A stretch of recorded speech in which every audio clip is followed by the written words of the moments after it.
A'udzu billahi minasyaitonir rajim. Bismillahirrahmanirrahim. Assalamualaikum warahmatullahi wabarakatuh. Alhamdulillahi rabbil alamin wa bihi nasta'inu ala umurid dunya waddin. Wassalatu wassalamu ala asyrafil anbiya'i wal mursalin wa ala alihi wa ashabihi ajmain. Rabbi shrah li sadri wa yassir li amri wahlul 'uqdatam min lisani yafqahu qawli. Allahumma la sahla illa ma ja'altahu sahla wa anta taj'alul hazna idza syi'ta sahla. Allahumma la ilma lana illa ma 'allamtana innaka antal alimul hakim. Allahumma 'allimna ma yanfa'una wanfa'na bima 'allamtana wa zidna ilman wa 'amalan ya rabbal alamin. Amma ba'du.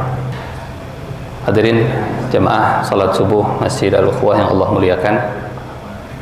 Insyaallah pagi ini kita akan sama-sama mencoba memahami firman Allah Subhanahu wa taala.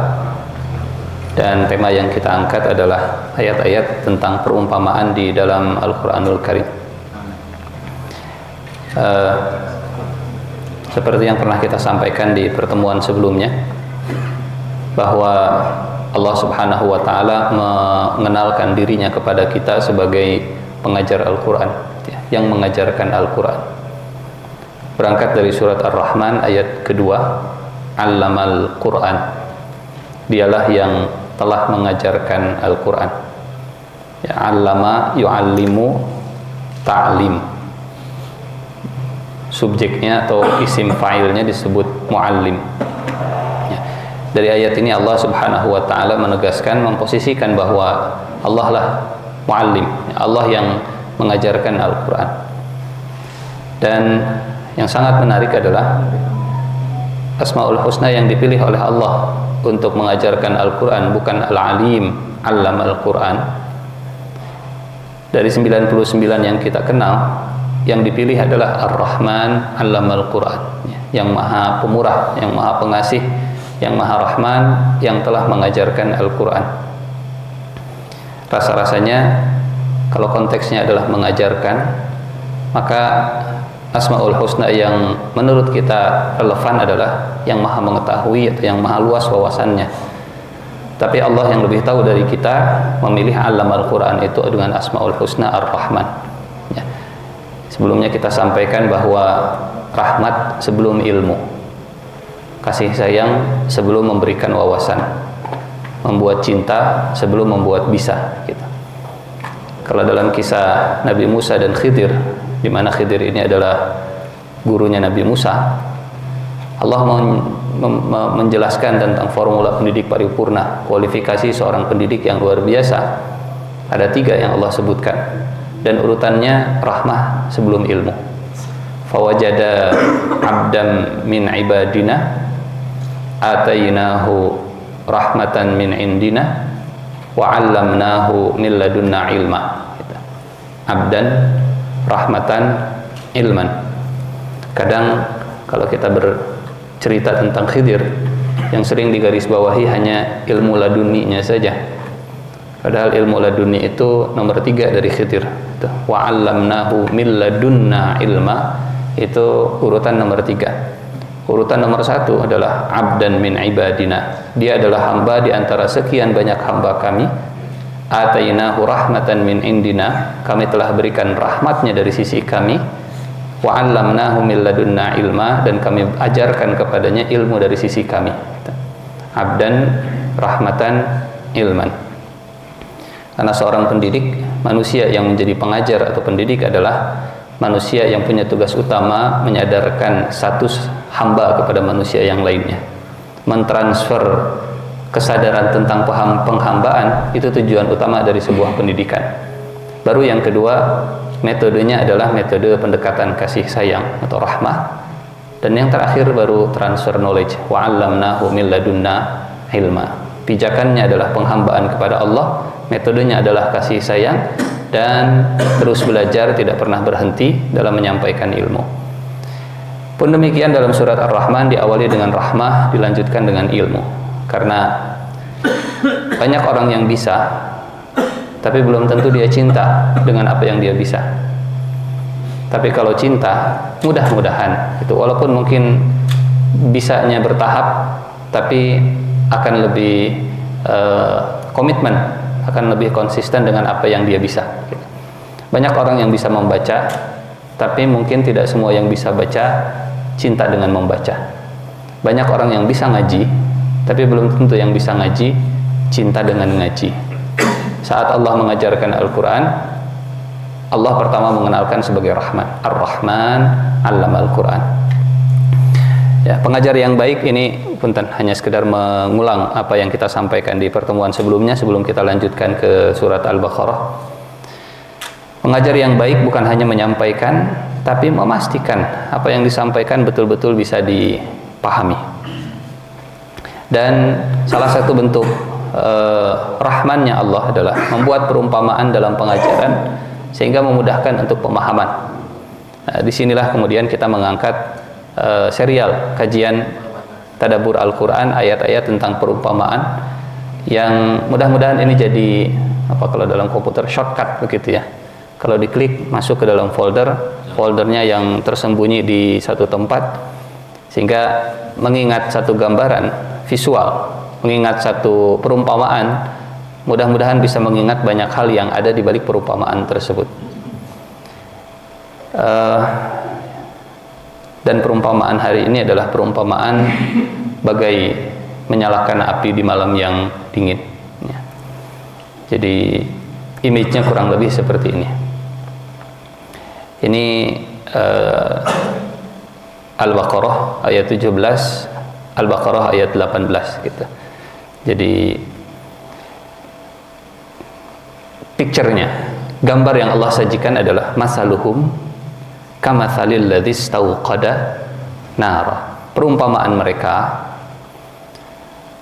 a'udzubillahi minasyaitonir rajim, matsaluhum kamatsalil ladzi istauqada nara falamma adaa'at ma haulahu dhahaballahu binurihim wa tarakahum fi dhulumatin la yubsirun summun bukmun umyun fahum la yarji'un. Kalau tuntas 4 ayat, kita tuntaskan 4 ayat. Kalau tidak cukup, kita cukupkan dengan 2 ayat, karena waktu kita insyaallah sampai zuhur ya. Kita sedikit-sedikit untuk memahaminya insyaallah. Mudah-mudahan walaupun sedikit bermanfaat. Yang paling penting dari satu ilmu adalah manfaatnya. Setelah ada manfaatnya, mudah-mudahan Allah tambahkan ya. Selain Allahumma inna nas'aluka ilman nafi'ah, kita juga berdoa Rabbi zidni ilma ya. Mathaluhum, perumpamaan mereka. Siapa mereka? Mereka yang dimaksud adalah mereka yang ada di ayat-ayat sebelumnya, dari mulai innal ladzina kafaru sawa'un 'alaihim a anzartahum am lam tunzirhum la yu'minun khatamallahu ala qulubihim wa ala sam'ihim, sampai ayat ulaikal ladzina ishtarawud dhalalata bil huda fama rabihat tijaratuhum, dan seterusnya. Setelah itu Allah lanjut ke perumpamaan mathaluhum, perumpamaan mereka. Dan dalam bahasa Arab sama seperti dalam bahasa Indonesia, kalau ada kata ganti, kalau ada dhamir, maka dhamir ini kembali kepada yang disebut sebelumnya yang paling dekat. Jadi siapa yang dimaksud dengan hum di ayat ini, tinggal mundur ayatnya, tinggal baca ayat sebelumnya, insyaallah kita akan menemukan. Kita sudah rangkum, hum di sini adalah orang kafir dan orang munafik. Rangkumannya demikian kurang lebih. Hanya memang nanti di akhir insyaallah kita akan lihat kenapa Allah Subhanahu wa taala membuat perumpamaan tentang mereka dengan perumpamaan seperti ini. Mathaluhum, perumpamaan mereka, kamatsalil ladzi istauqada nara, seperti seseorang yang berusaha menyalakan api. Istauqada ini dari kata waqada. Waqud itu artinya bahan bakar. Dalam surat At-Tahrim Allah menyebut bahan bakarnya api neraka itu kan 2. Waquduhan nasu wal hijar. Waqud itu bahan bakar. Pertamina, Pertamax itu waqud. Shell Super itu waqud gitu ya. Pertamax Turbo itu namanya waqud. Kayu bakar itu namanya waqud. Bensin itu namanya waqud. Waqud itu semua yang digunakan untuk membakar sesuatu. Kalau menyalakan api, bahasa Arabnya auqada, yuqidu. Tapi kalau istauqada itu berusaha supaya bisa nyala. Setiap tambahan huruf alif sinta tanpa yong di belakangnya, alif sinta ista, itu artinya proses untuk mendapatkan sesuatu. Misal ampunan, bahasa Arabnya maghfirah, proses untuk mendapatkan ampunan istighfar, berusaha supaya dapat ampunan, namanya istighfar. Hujan, air, bahasa Arabnya suqya, proses usaha untuk mendapatkan hujan namanya istisqa. Bantuan, bahasa Arabnya ghauthun atau aunun, usaha dan proses untuk mendapatkan bantuan dan pertolongan istighathatun atau isti'anatun, iyyaka na'budu wa iyyaka nasta'in. Kita posisi yang tinggi namanya derajat, berusaha untuk naik ke atas sampai posisinya tinggi namanya istidrajun. Jadi kalau ada tambahan alif sinta di dalam bahasa Arab, ini namanya proses sampai ke ujung, proses untuk mendapatkan sesuatu. Kalau dalam bahasa Arab disebutnya talabus syai'i. Talabus syai'i, menuntut, mengharapkan sesuatu.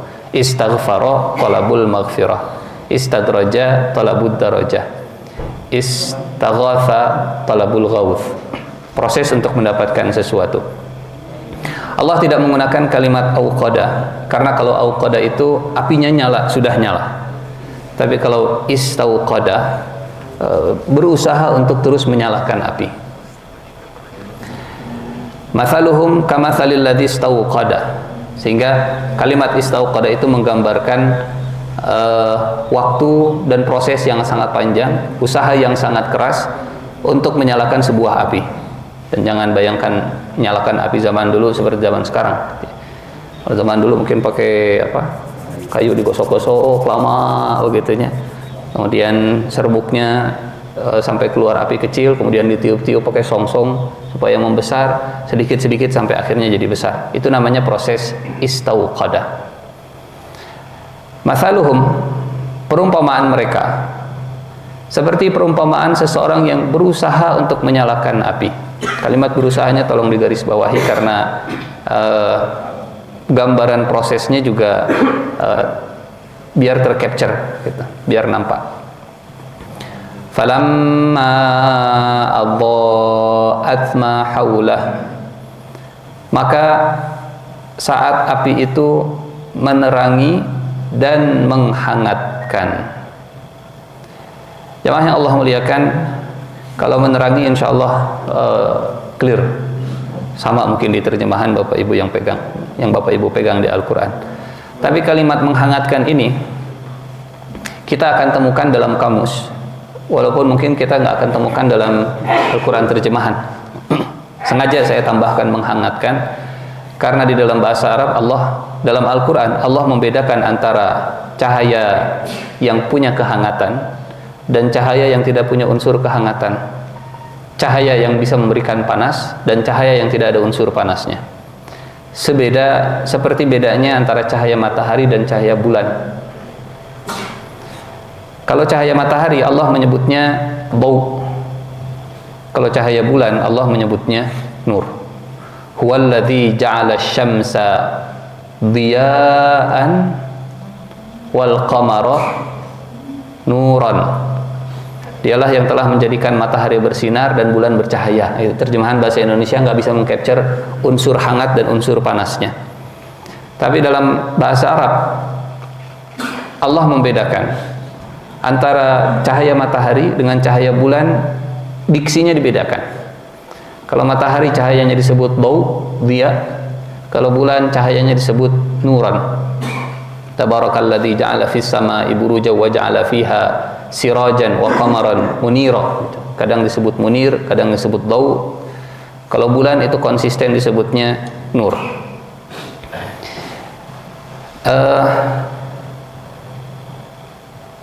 Malam hari, bulan purnama, kita nggak merasa panas kalau di luar rumah. Tapi siang hari jam 12 kita kegerahan di luar rumah gitu. Ini dau, ini nur. Kalau api masuknya dau atau nur? Api itu dau. Kalau lampu nur, apalagi lampunya lampu LED gitu. Kecuali kalau lampu tungsten, lampu pijar yang kuning, itu panas. Jadi Allah tidak menyebut dengan redaksi falamma anarat ma haulahu. Karena kalau anarat dari kata nur. Kalau ada yang namanya munawwar di sini atau nur, munawwar, anwar, itu satu akar kata. Itu cahaya yang sifatnya menyejukkan, cahaya yang sifatnya teduh, cahaya yang tidak bikin panas begitu, namanya nur. Tapi kalau bau, dia, barangkali ada yang namanya dia di sini, bau atau dia atau abaat, ini cahaya tapi ada unsur menghangatkan. Falamma abaat ma haulahu, maka ketika api itu menerangi dan menghangatkan ma haulahu, sekelilingnya, apa yang ada di sekelilingnya, zahaballahu binurihim, Allah hilangkan cahaya mereka. Ini terjemahannya terjemahan yang simple, walaupun kurang bisa mengcapture redaksi aslinya. Zahaba artinya pergi. Siapa yang perginya? Allahnya. Zahaballahu, dalam bahasa Arab zahabanya fi'il, Allahnya fa'il. Lafaz Allahnya itu subjek. Beda antara azhaballahu nurahum, maaf agak terlalu teknis dalam bahasa Arab, azhaballahu nurahum dengan zahaballahu binurihim. Walaupun terjemahan bahasa Indonesianya mungkin gitu-gitu juga, gitu-gitu keneh terjemahannya, Allah menghilangkan cahaya mereka. Tapi kalau azhaballahu nurahum, Allahnya tidak pergi, tapi cahayanya yang dihilangkan oleh Allah. Tapi pilihan diksinya dalam ayat ini, yang pergi adalah Allahnya, membawa cahaya mereka. Zahaballahu, Allah pergi, binurihim, membawa cahaya mereka. Ada unsur movingnya gitu ya. Tadinya dalam hati mereka itu ada cahaya, tadinya dalam hati mereka itu ada Allah, tapi kemudian Allah pergi meninggalkan hati mereka, membawa cahaya di dalam hati mereka. Jadi yang hilang dari hati mereka adalah Allah dengan cahaya yang ada di dalam diri mereka. Zahaballahu binurihim. Punten. Tadi kita menyebut ada dau dan ada nur. Dua-duanya disebut di ayat ini. Kenapa Allah tidak menyebut zahaballahu bidauihim, tapi zahaballahu binurihim? Kita akan bahas insyaallah. Zahaballahu binurihim. Terjemahan simpelnya, maka saat api itu menerangi dan menghangatkan sekelilingnya, Allah hilangkan cahaya mereka. Perhatikan, tadi yang menyalakan api itu satu orang. Perumpamaan mereka seperti perumpamaan seseorang yang berusaha menyalakan api. Alladzi istauqada. Allah tidak menyebut alladzina istauqadu naran. Jadi ada satu orang berusaha menyalakan api, apinya tiba-tiba terang luar biasa, menghangatkan.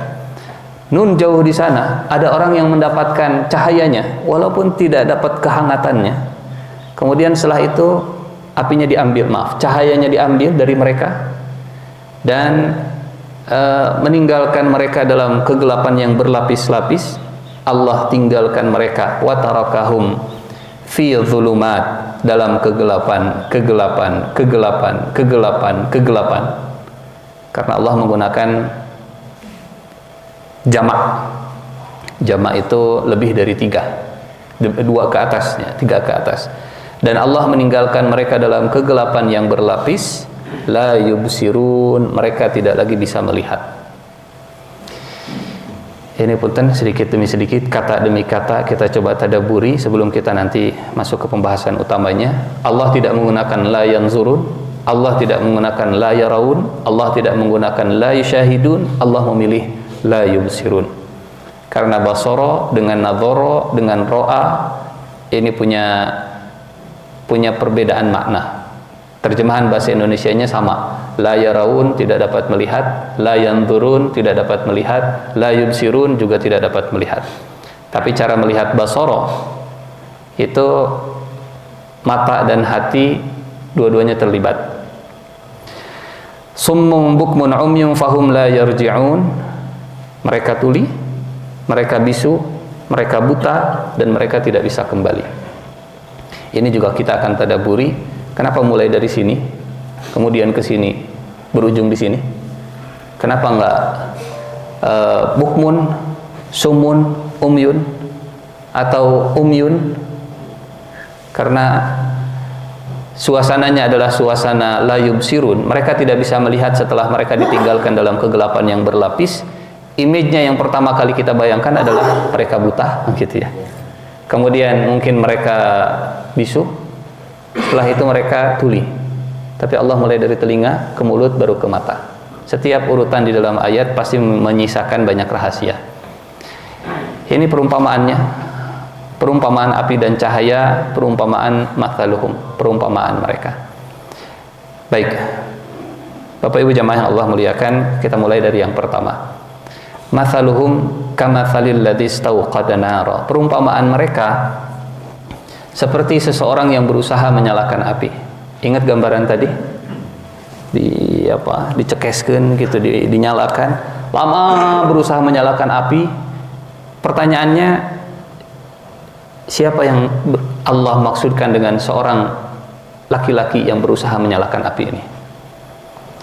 Jadi gambaran yang sekilas tadi paling hanya 8 detik begitu ya, atau 10 detik. Gambaran yang hanya 10 detik tapi bisa merangkum semua perjalanan kehidupan Rasulullah Shallallahu Alaihi Wasallam dan orang-orang yang ada di sekitarnya. Kalau pengen ingat sirah, kalau ingin mengingat bagaimana perjalanan kehidupan Nabi, bagaimana tantangan dari orang kafir dan orang munafik, ingat gambar itu, oh iya, saya ingat semuanya. Itulah salah satu bentuk perumpamaan dan fungsi yang Allah gunakan ya, dalam Amthal di dalam Al-Quran. Gambarannya seorang laki-laki di tengah gurun yang sangat gelap di malam hari. Di ayatnya memang tidak muncul malam. Betul? Tidak ada kata malam di ayatnya. Tapi kita faham, orang menyalakan api itu pasti di malam hari. Ada orang menyalakan api di siang hari? Cukup dengan panasnya matahari, sudah cukup panas begitu. Ada seorang alladzi istauqada. Ini satu orang. Kalau alladzina banyak, bukan alladzani. Alladzi satu, alladzani dua, alladzina banyak. Ada satu orang di tengah gurun. Kenapa di tengah gurun? Karena ayat ini turunnya di Jazirah Arab. Seorang di tengah gurun sangat gelap sehingga butuh cahaya di malam hari dan dingin. Kebingungan mencari jalan. Karena orang dalam kegelapan, dia nggak tahu arah mana yang harus dia tuju, maka dia harus bisa melihat lingkungan sekitarnya. Ya, dia bingung jalan mana yang harus dicari, dia berusaha menyalakan api. Bingung mencari jalan, kedinginan, dan terancam oleh binatang buas. Kita bisa memahami ini dalam surat Ad-Duha. Alam yajidka yatimam fa'awa. Bukankah Tuhanmu mendapatimu dalam keadaan yatim, di mana anak yatim ini merasa terancam. Banyak orang jahat kanan kiri depan belakang. Yatimam fa'awa wa wajadaka dhallam fahada. Dan Tuhanmu mendapatimu dalam keadaan bingung mencari jalan. Wa wajadaka ailan fa'aghna. Tuhanmu mendapatimu dalam keadaan sangat membutuhkan, maka Tuhanmu memberikan kecukupan kepadamu. Ini gambaran mathaluhum kamathalil ladzi istauqada nara. Satu-satunya harapan untuk mengatasi kegelapan di malam hari, untuk mengatasi kebingungan mencari jalan di malam hari, untuk melawan kedinginan di malam hari, untuk mewaspadai ancaman bahaya di malam hari adalah istauqada nara, berusaha untuk menyalakan api, untuk perlindungan, untuk kehangatan, untuk penerangan.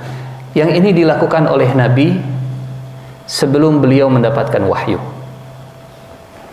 Bapak Ibu jamaah yang Allah muliakan, sebelum beliau menjadi Nabi, beliau bukan duduk dan berdiam diri gitu.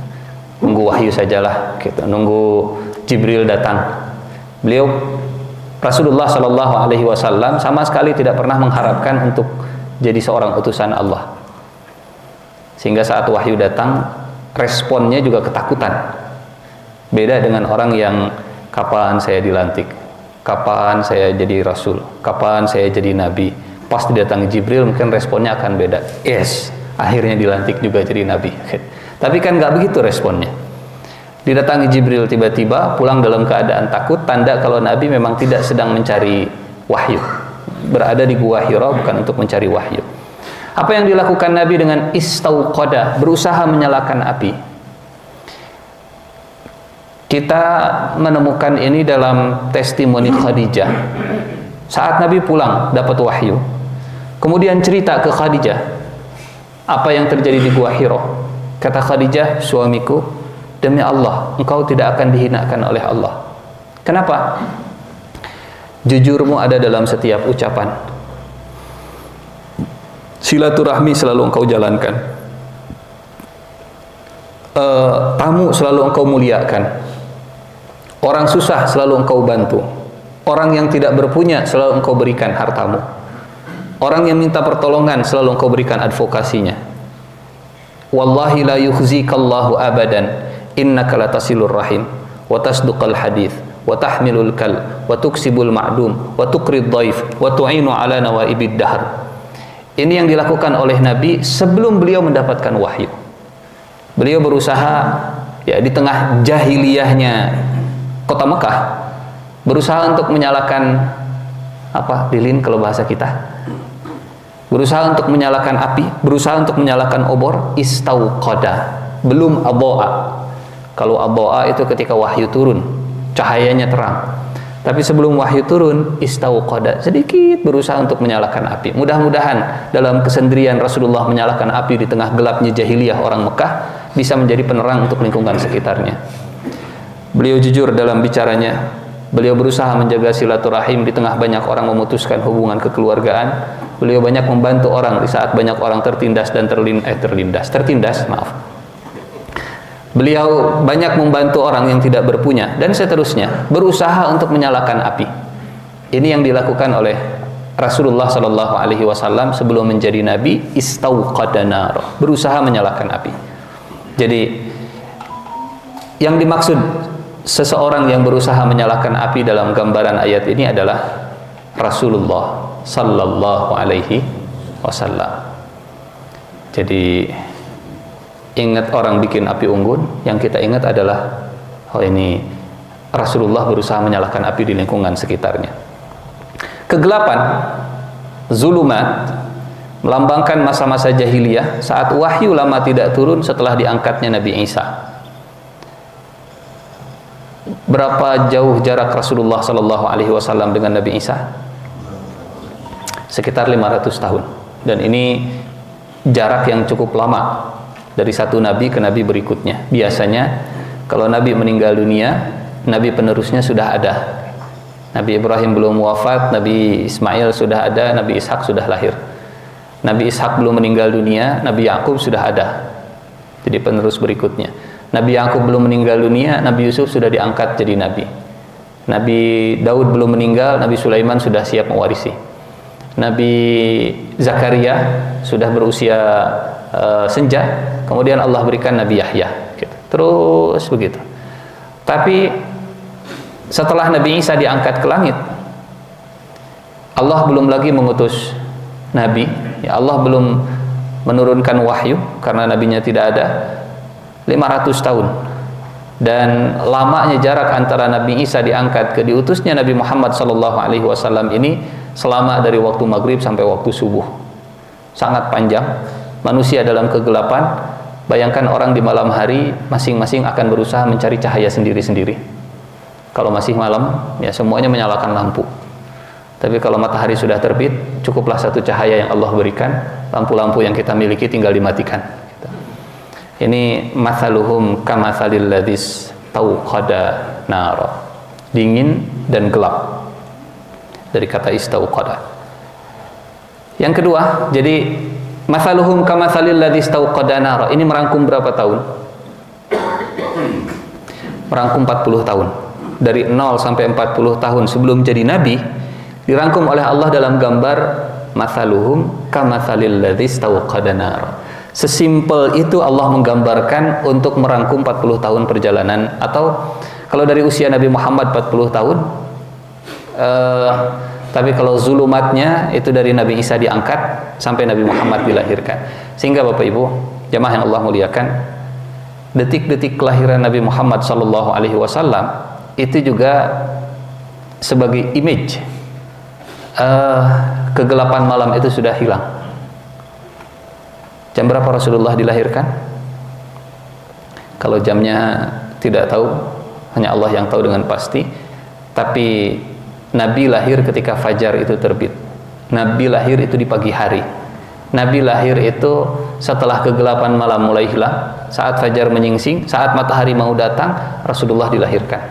Di bulan Rabiul Awal, bulan ini, di hari Senin, ya. Rasulullah SAW dilahirkan, seolah kelahiran Nabi itu menghilangkan semua kegelapan selama ini. Mathaluhum kamathalil ladzis tauqada nara. 40 tahun Rasulullah berusaha menyalakan api.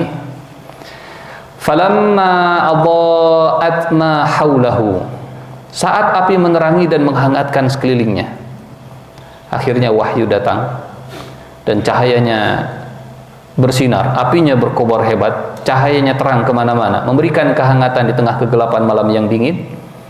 Setelah orang tersebut, maksudnya Nabi Muhammad SAW, berusaha keras menyalakan api, akhirnya api itu menyala, bahkan luar biasa. Ya, ini makna adha'ah, bukan hanya cahayanya, tapi juga kehangatannya.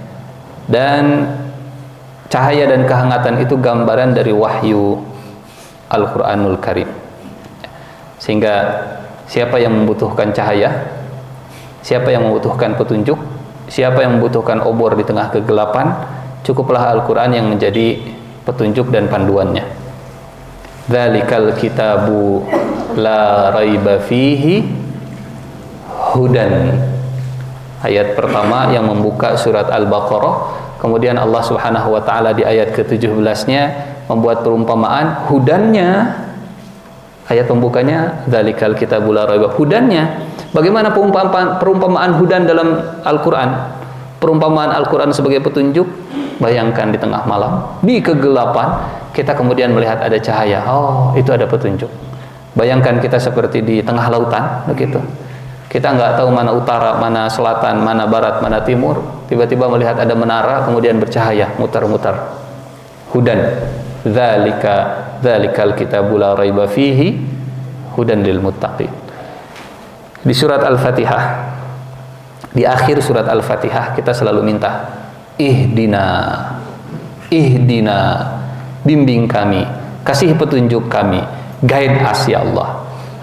Kata Allah, baik, kalau kalian minta ihdina, zalikal kitab huda, minta petunjuk, itulah petunjuknya Al-Quran. Ihdina zalikal kitab huda.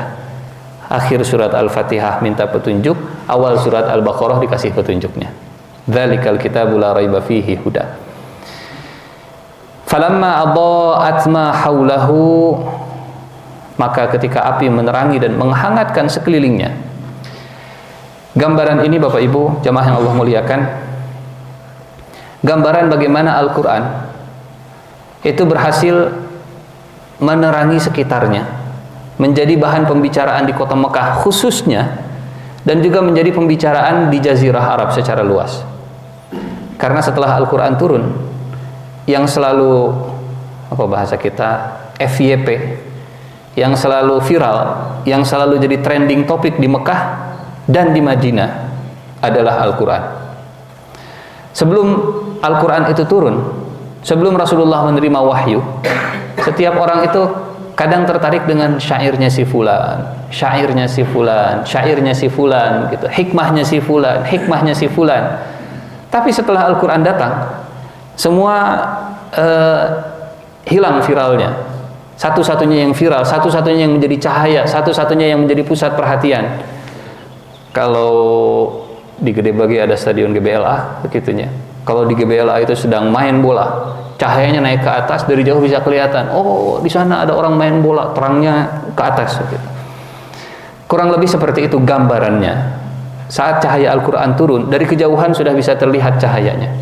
Adha'at ma haulahu, menerangi sekitarnya. Seperti matahari yang datang.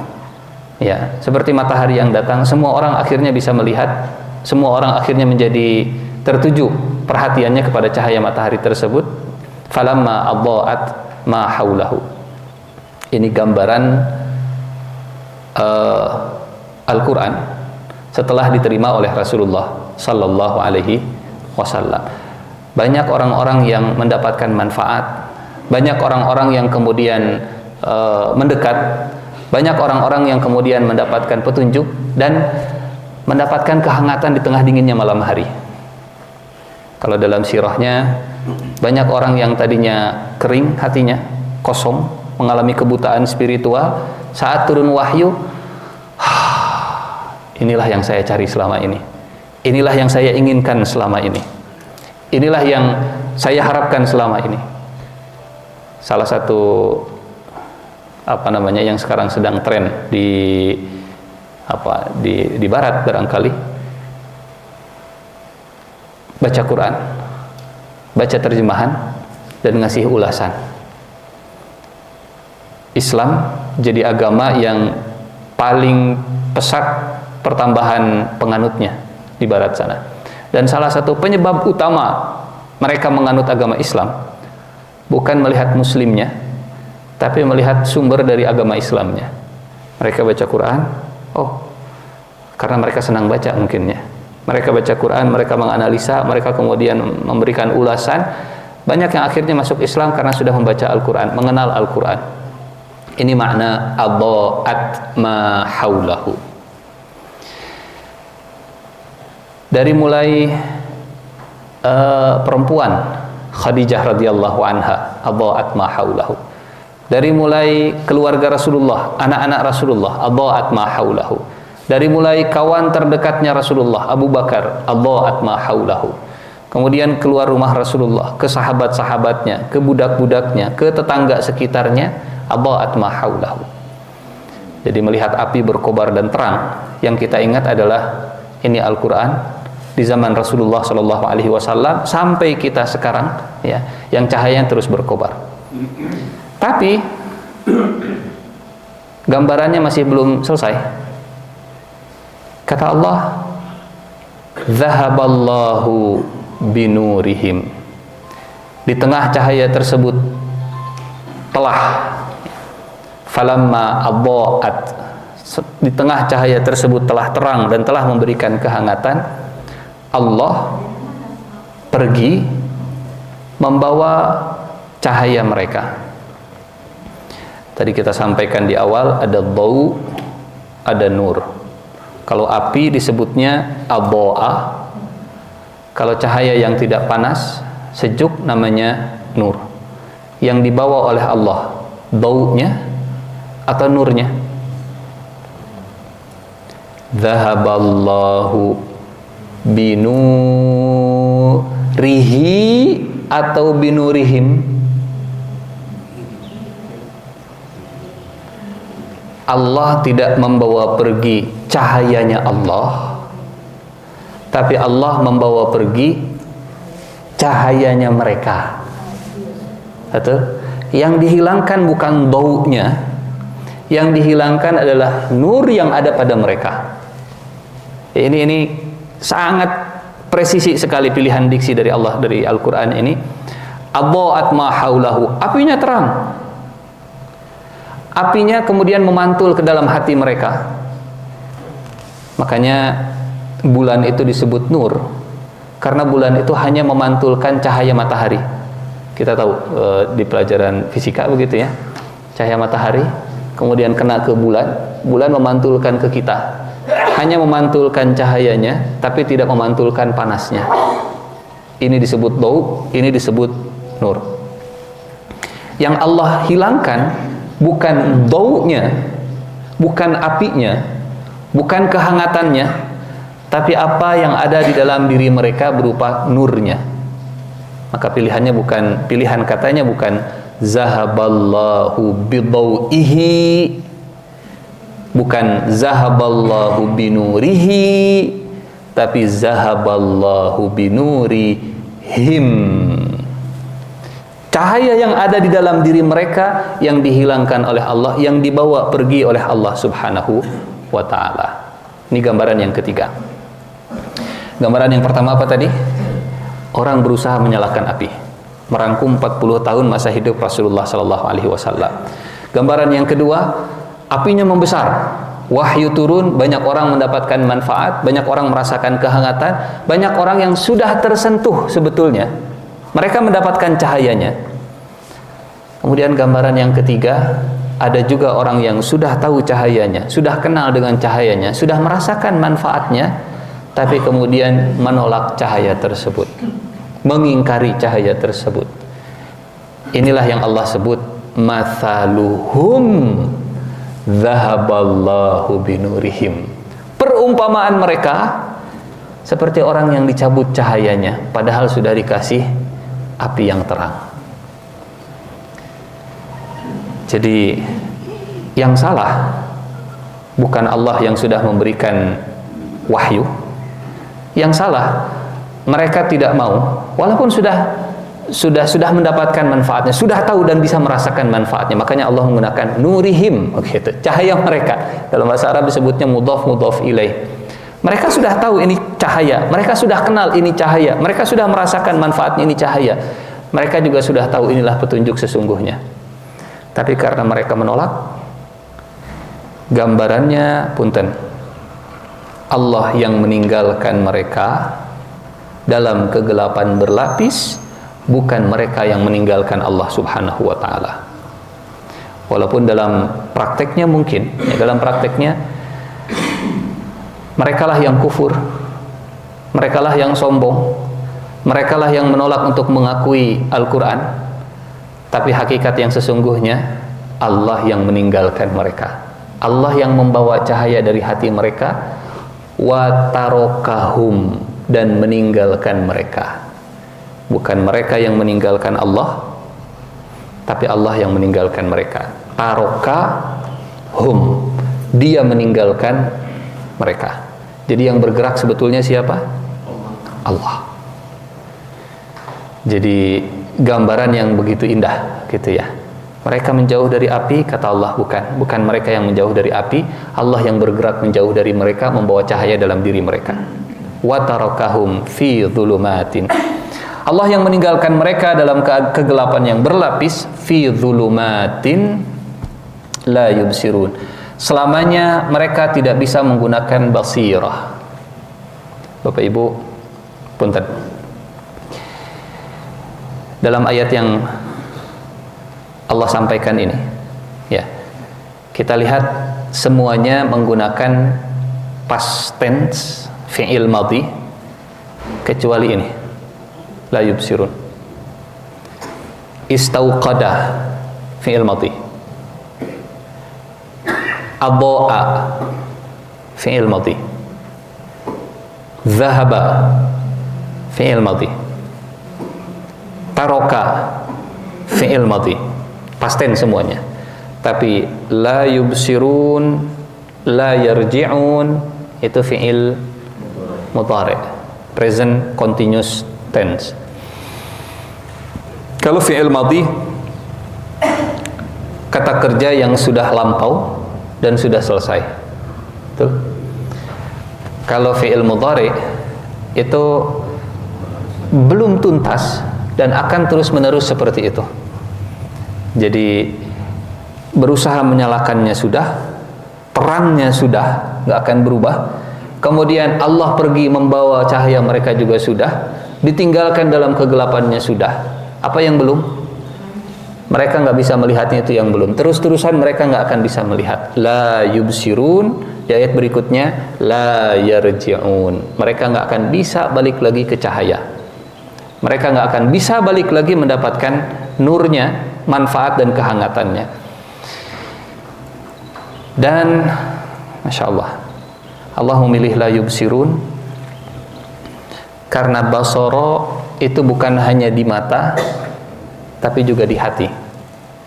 Pandangan hati disebutnya basirah. Basirah. Kalau melihat hanya sekilas atau melihat dengan pikiran saja, itu namanya ro'ah. Kalau melihat dengan mata dan memperhatikan dengan seksama, itu namanya nazara. Tapi kalau melihat dengan mata dan melibatkan rasa, itu namanya basara. Sangat teliti dan sangat akurat, sangat presisi Allah menggunakan kata. Melihat hanya pakai otak, ro'ah. Melihat hanya pakai mata dan dilihat dengan lama seksama, nazara. Melihat melibatkan hati, basara. Kita pernah buat perumpamaan ini ya. Ada orang, anak kecil misalnya di perempatan, kemudian Pak minta uang, saya belum makan 3 hari. Kemudian kita lihat, oh 3 hari belum makan, pasti dia lapar ya. Itu namanya ro'ah. Melihat hanya dengan otak, melihat hanya dengan pikiran. Tapi kalau dilihat, diperhatikan, diteliti, lihat dari bawah sampai ke atas, lihat dari bawah sampai ke atas, dari atas sampai ke bawah, itu namanya nadhara. Seperti orang yang sedang penelitian, seperti orang yang sedang melakukan pengkajian sesuatu, itu namanya nadhara. Tapi kalau melihat dengan hati, belum makan berapa hari, 3 hari, lapar, ya Allah kasihan, itu namanya basara. Dan Allah Maha melihat. Apa bahasa Asmaul Husnanya? Allah Maha melihat. Al-Basir. Karena Allah kalau melihat, Allah melihat dengan kasih sayang. Bukan cuma dilihatin, oh iya, tapi dilihat dengan kasih sayang, basara. Wahum la yubsirun wa tarakahum fi dhulumatil la yubsirun. Mereka tidak bisa melihat lagi dengan matanya, mereka juga nggak bisa lagi melihat dengan hatinya. Hatinya sudah buta, matanya juga sudah buta, nggak bisa lagi melihat karena mereka nggak punya cahaya. Bapak Ibu, ini satu nikmat cahaya yang harus disyukuri. Karena kalau nur yang sudah Allah berikan ke hati ditolak, diabaikan, tidak digunakan untuk melihat, tidak dipakai untuk mencari petunjuk Allah, pasti akan diambil oleh Allah. Zahaballahu binurihim. Use it or lose it. Pakai atau diambil. Gunakan atau akan dicabut oleh Allah. Seperti badan kita, otot dalam tubuh kita, kalau nggak pernah dipakai, masanya akan hilang dan akhirnya nggak bisa dipakai lagi. Nggak pernah jalan, duduk terus-terusan, sekalinya berdiri, otot kakinya nggak kuat. Selalu dipakai melihat yang jauh, jarang untuk melihat yang dekat. Sekali dipakai melihat yang dekat, akhirnya ya butuh bantuan. Sering melihat yang dekat, jarang melihat yang jauh. Sekalinya melihat yang jauh, jadi akhirnya butuh bantuan lagi. Jarang untuk mengangkat beban yang berat, ototnya nggak pernah kepake. Sekali ngangkat beban yang berat sudah kehilangan kekuatannya. Selalu nikmat dari Allah itu, pakai nikmatnya. Kalau nggak dipakai, diambil lagi oleh Allah Subhanahu Wa Taala. Nikmat hidayah pakai, nikmat cahaya pakai, nikmat hafalan Quran pakai, nikmat iman pakai. Kalau nggak dipakai, zahaballahu binurihim wa tarakahum fi zulumatil la yubsirun. Ayat dimulai dengan satu orang, istauqada. Ini bagian yang pertama. Bagian yang ketiga, tiba-tiba Allah bicara tentang Allah mengambil cahaya mereka, gitu ya. Ayat dimulai dengan satu orang yang menyalakan api, lalu tiba-tiba berubah kata gantinya menjadi mereka. Seolah-olah, ini kalau sekarang ada, saya tidak tahu istilahnya apa, pergeseran skin gitu ya. Tadinya gelap, kemudian kamera itu mendekat ke satu percikan api, di zoom in, ternyata ada satu orang yang sedang berusaha menyalakan api. Setelah apinya terang, kamera menjauh mundur, ternyata di belakang orang yang menyalakan api tadi banyak orang yang ada di tengah kegelapan juga. Ini transisi, betul istilahnya. Ada transisi dari satu skin ke skin yang lain. Dari dekat, satu orang ke percikan api, kemudian ke api yang besar, mundur ke belakang kameramennya, gambaran tentang ayat ini, ternyata ada banyak orang yang merasakan cahaya. Tapi kemudian bergeser kameranya ke yang lain, banyak juga orang yang sudah dapat cahaya, kemudian malah pergi meninggalkan cahaya tersebut. Seolah kameranya menjauh, menunjukkan banyak orang yang ada dalam kegelapan. Bagian yang keempat sekarang. Bagian yang pertama, apa tadi? 40 tahun Rasulullah berusaha menyalakan api. Bagian yang kedua, saat wahyu turun dan menerangi jazirah Arab, adha'at ma haulahu, memberikan cahaya dan kehangatan. Bagian yang ketiga, ada orang-orang yang tidak bersyukur dengan cahaya sehingga Allah cabut cahayanya dari mereka. Bagian yang keempat, siapakah mereka yang Allah maksud? Siapa yang dimaksud dengan hum binurihim mathaluhum dhahaballahu binurihim? Di flyer kita menyebutnya orang kafir dan orang munafik. Tapi kalau dalam sirah yang dimaksud dengan mathaluhum, ini pertama pemimpin Quraisy di Mekah dan Yahudi-Yahudi di Madinah. Karena Bapak Ibu jamaah yang Allah muliakan, surat Al-Baqarah ini surat yang turun di Madinah di awal-awal hijrahnya Rasulullah sallallahu alaihi wasallam. Jadi bukan di akhir usia Nabi, bukan di pertengahan Nabi tinggal di Madinah, bukan di tahun ke-5 ke-6, tapi masih di tahun pertama, tahun kedua lah. Itu sebabnya ada ayat tentang perubahan arah kiblat di surat Al-Baqarah.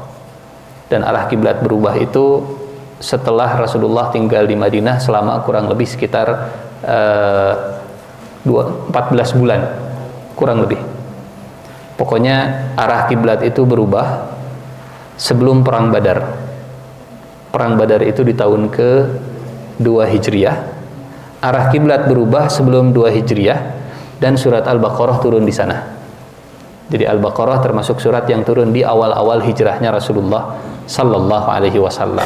Sehingga surat Al-Baqarah ini cerita tentang orang-orang Mekah dan juga cerita tentang orang-orang yang ada di Madinah. Siapa yang dimaksud dengan mereka? Satu, pemimpin Quraisy. Orang-orang Quraisy, khususnya para elitnya, mereka sudah mengenal cahaya yang ada di dalam Al-Quran karena mereka ahli bahasa.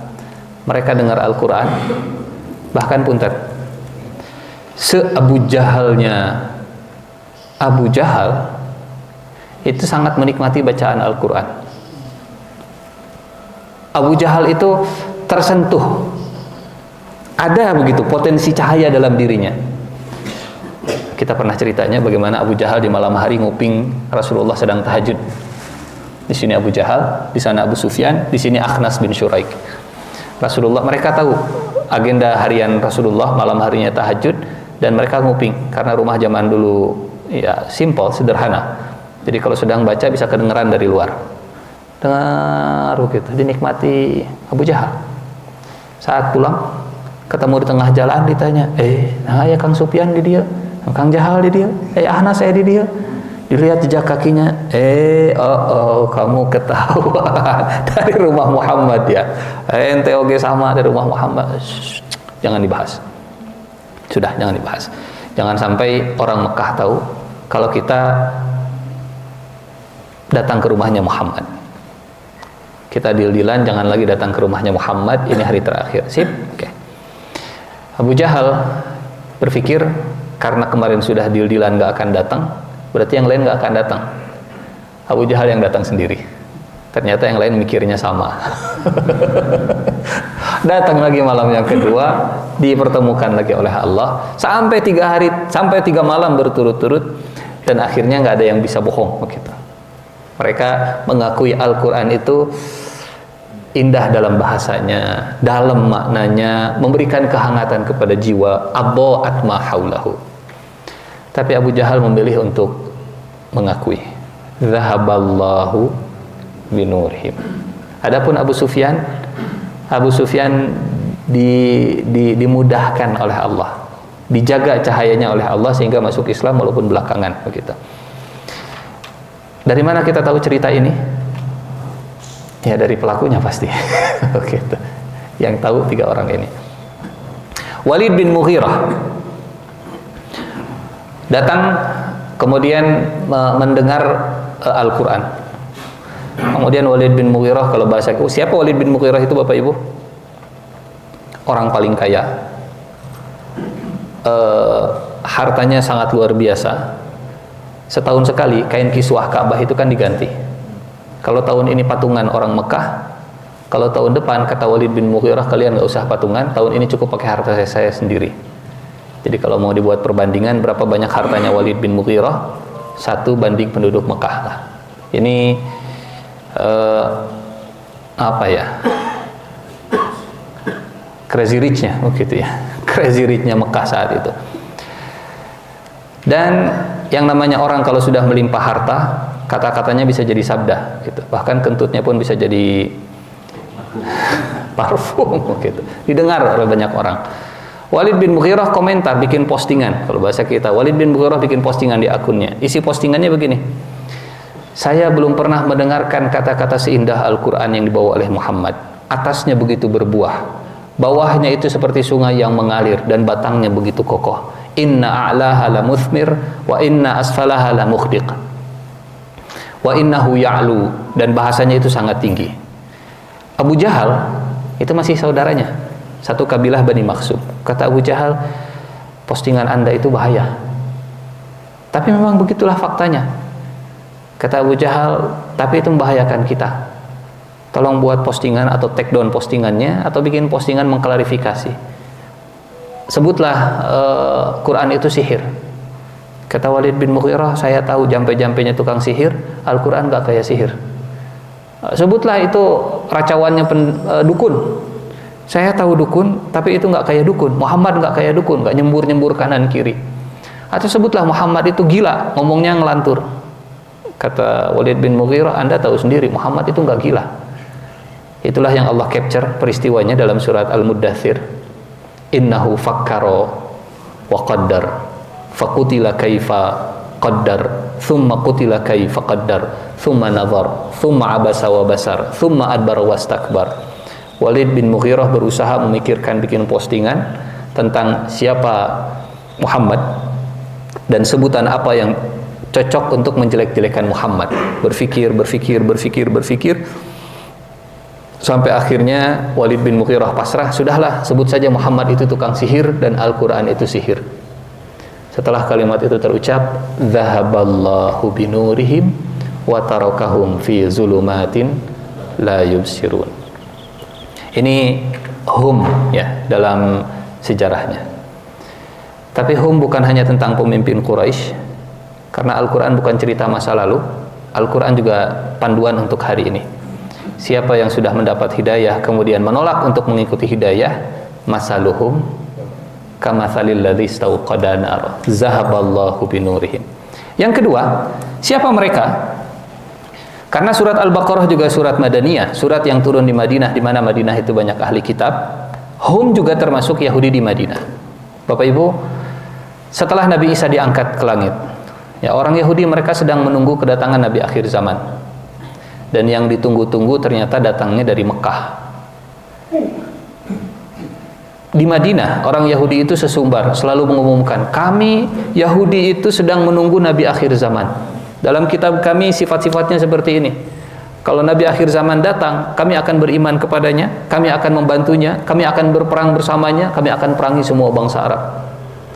Tapi setelah Nabi Muhammad datang, karena bukan dari golongan mereka, karena bukan dari Bani Israel nabinya, tapi dari Bani Ismail, mereka menolak. Padahal mereka sudah tahu, oh iya, Muhammad adalah nabi yang ada di dalam kitab suci kami.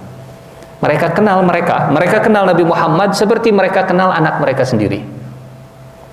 Dalam surat Al-Baqarah ya.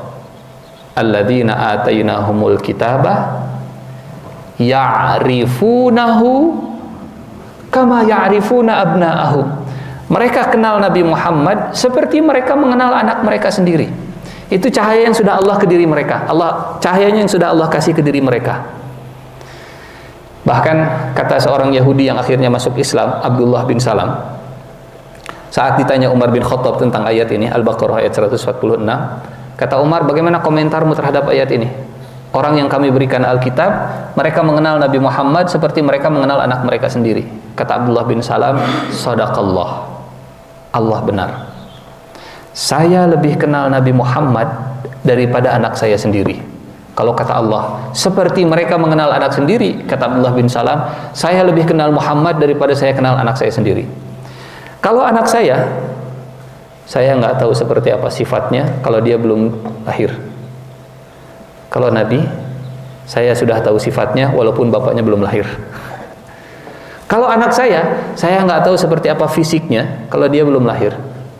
Kalau Nabi, jangankan Nabinya lahir, sebelum bapaknya lahir pun saya sudah tahu seperti apa sifat fisiknya. Alladzina atainahumul kitaba ya'rifunahu kama ya'rifuna abna'ahum. Mereka kenal Nabi Muhammad. Ada pemimpin Yahudi yang jadi provokator perang Khandaq. Namanya Huyai bin Akhtab. Waktu Nabi datang ke Madinah, hari pertama Nabi tiba di Madinah, Huyai bin Akhtab itu sudah mengumpulkan sifat-sifat kenabian dalam Taurat. Kumpulkan semuanya. Kemudian ngajak adiknya namanya Yasir. Saat Nabi datang, ya Huyai melihat sifat fisiknya, kata adiknya namanya Yasir, huwa? Apakah dia? Huwa? Apakah dia orangnya yang ada di dalam Taurat? Huwa? Kata Huyai, huwa. Jadi bukan huwa-humahum, tapi huwa. Huwa. Dia itu dia yang ada di dalam Taurat. Huwa. Kata Yasir, apa yang akan kau lakukan sekarang? Kata Huyai bin Akhtab, adawatuhu ma hayyitu. Saya akan terus memusuhinya selama saya masih hidup. Adha'at ma haulahu dhahaballahu binurihim. Sudah terang, sudah jelas, sudah nyata, sudah kenal, sudah masuk dalam hati, tapi kemudian mereka tidak mau, Allah bawa pergi cahaya mereka. Inilah masaluhum kamatsalil ladzi istauqada nara. Kita lanjutkan, akibat meninggalkan api kebenaran. Karena mereka menolak untuk mendapatkan cahaya, maka ayat ke-18 ini adalah akibatnya, resikonya. Summun bukmun umyun. Kalau di emoticon ada tuh ya. Summun bukmun umyun. Fahum la yarji'un. Urutan yang unik. Sumun karena mereka tidak mau mendengarkan Al-Quran. Mereka tutup telinga dengan Al-Quran. Mereka tidak mau cahaya Al-Quran itu masuk lewat telinga mereka. Sumun. Dan Abu Lahab khususnya, itu yang dalam Al-Quran Allah menyebut Abu Lahab itu berusaha supaya la tasma'u lihadzal qur'ani wal ghawfi. Saya izin untuk menampilkan surat Fussilat ayat 26. Wa qala alladhina kafaru la tasma'u lihadzal qur'ani wal ghawfihi la'allakum taghlibun. Dan orang-orang kafir berkata, janganlah kalian mendengarkan dengan sungguh-sungguh terhadap Al-Quran buat keributan. Ini makna sumun. Karena Al-Quran itu dibaca, karena Al-Quran itu disampaikan dengan lisan, maka masuknya ke dalam diri kita lewat telinga, gitu ya. Khususnya saat itu lewat telinga. Mereka tutup telinga, bikin keributan, bikin acara yang heboh, bikin acara tandingan supaya Al-Quran gak kedengeran. La tasma'u lihadzal qur'ani wal ghawfi. Summun. Langkah awal untuk mendapat hidayah adalah mendengar, tapi mereka tidak mau mendengar, maka Allah tutup telinga mereka untuk bisa mendengarkan Al-Quran. Yang kedua, bukmun. Kalau sudah mendengar, mereka bertanya, mereka berbicara untuk mendapatkan ilmu dan hidayah lebih dalam, tapi mereka tidak mau ngomong, Mereka sudah dengar, mereka nggak mau mengakui, mereka nggak mau mengucapkan asyhadu alla ilaha illallah wa asyhadu anna muhammadar rasulullah. Bukmun, nggak mau mengakui kebenaran Al-Quran, nggak mau mengakui kebenaran Nabi Muhammad SAW, dan akhirnya umyun, mereka buta karena mereka nggak mau mendengar, mereka nggak mau bertanya, mereka nggak mau mengakui kebenaran. Allah berikan, ya Allah harusnya memberikan basirah dengan hidayah, tapi karena mereka sendiri yang tidak mau, maka akhirnya mata mereka jadi tidak bisa melihat. La yubsirun. Bapak Ibu punten, sini, sini, sini. Kalau kita banyak mendengarkan seseorang yang jelek-jelek, kita belum pernah melihat orangnya, misalnya ya, saya belum pernah melihat Bapak Fulan, tapi saya sudah sering mendengarkan yang jelek-jelek tentang Bapak Fulan. Saat saya melihat Bapak Fulan, jelek tidak pandangan saya ke Bapak Fulan? Jelek. Betul? Kalau saya sering mendengarkan Bapak Fulan baik-baik, walaupun saya belum pernah melihat, yang masuk ke sini baik, walaupun belum pernah melihat. Sekali melihat orang tersebut, sekali melihat Bapak Fulan yang diceritakan baik, bagaimana pandangan saya ke Bapak Fulan? Masih baik. Supply sini, supply kita ke telinga, informasi yang masuk ke telinga itu mempengaruhi cara kita memandangnya. Kalau yang masuk ke telinga itu Quran jelek, Muhammad tukang sihir, Muhammad dukun, Muhammad itu pembohong, jelek, mereka nggak mau mendengarkan Al-Quran. Yang masuk itu informasi semua propaganda dan kampanye hitam tentang Rasulullah. Sekali mereka melihat Rasulullah, masih jelek. Mereka sumun, mereka nggak mau mendengarkan yang baik-baik, mereka hanya ingin mendengarkan yang sesuai dengan hawa nafsu mereka. Akhirnya mereka akan umyun. Pastikan informasi yang masuk ke telinga itu semua yang baik-baik, supaya kita juga melihat yang baik-baik. Sumun, kalau di sininya positif, keluarnya juga insya Allah positif, dan melihatnya juga insya Allah positif. Ini urutan yang begitu luar biasa dalam Al-Quran. Saya bukan orang psikologi, tapi Bapak Ibu yang punya latar belakang psikologi, silahkan tadaburi info yang masuk lewat telinga dengan pengaruh terhadap cara pandang kepada manusia, dengan apa yang keluar dari lisan kita, itu pasti erat kaitannya. Satu dengan yang lain saling mempengaruhi. Summum bukmun umyun fahum la yarji'un. Mereka tidak dapat kembali. Kembali kemana? Kembali ke cahaya, ke petunjuk, ke adha'ah yang sudah diberikan oleh Allah, yang sudah ditawarkan. Kembali kemana? Kembali ke fitrah yang sudah Allah ciptakan, dan fitrah ini memudahkan mereka menerima kebenaran. Kembali kemana? Kembali bisa mendengarkan, kembali bisa berbicara kebenaran, dan kembali bisa melihat mana yang benar, mana yang salah. Sehingga Allah menyebutnya punten, innalladzina kafaru sawa'un alaihim a'anzartahum am lam tunzirhum la yu'minun.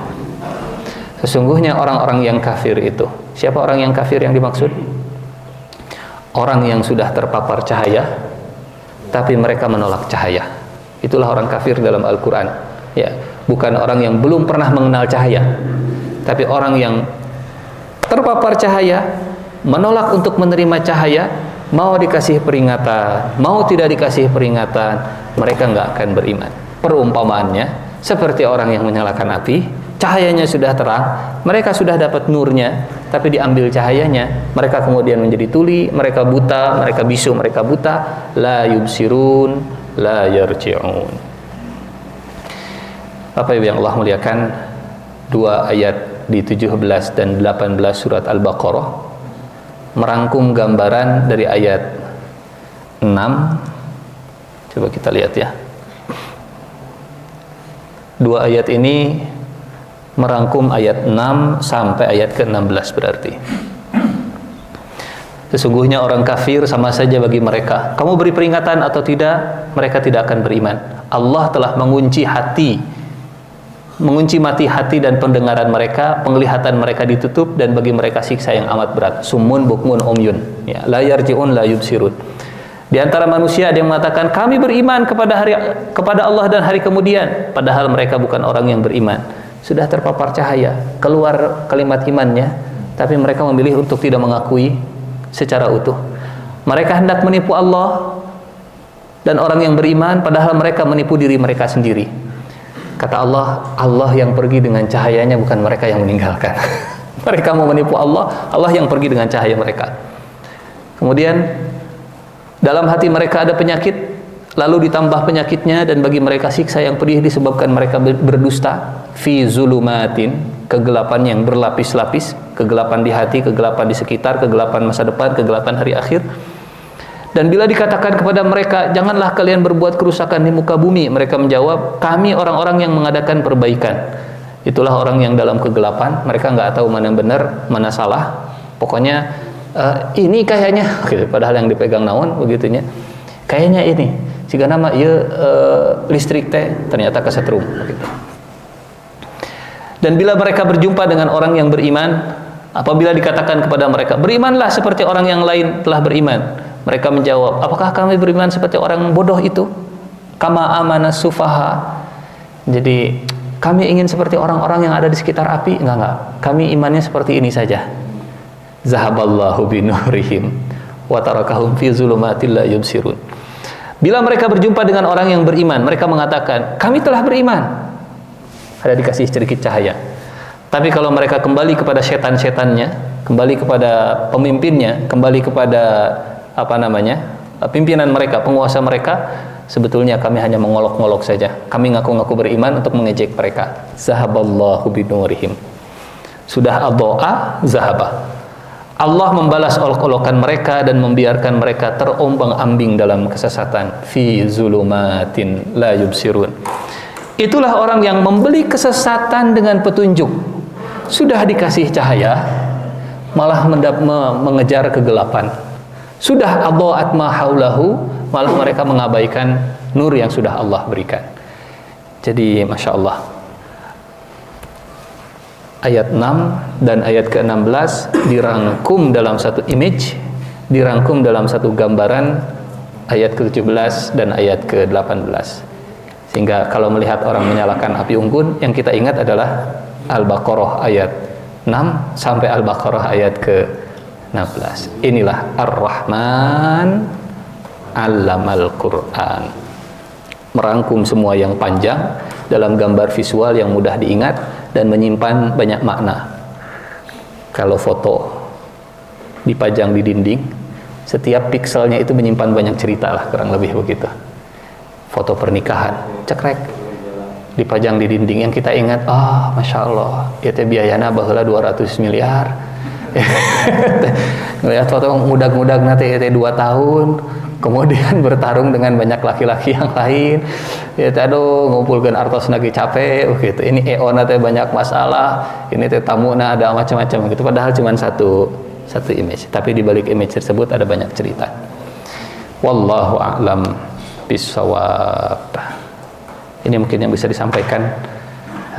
Semoga bermanfaat. Sebelum ditutup, barangkali ada yang mau ditanyakan, saya kembalikan dulu ke moderatornya. Assalamualaikum warahmatullahi wabarakatuh.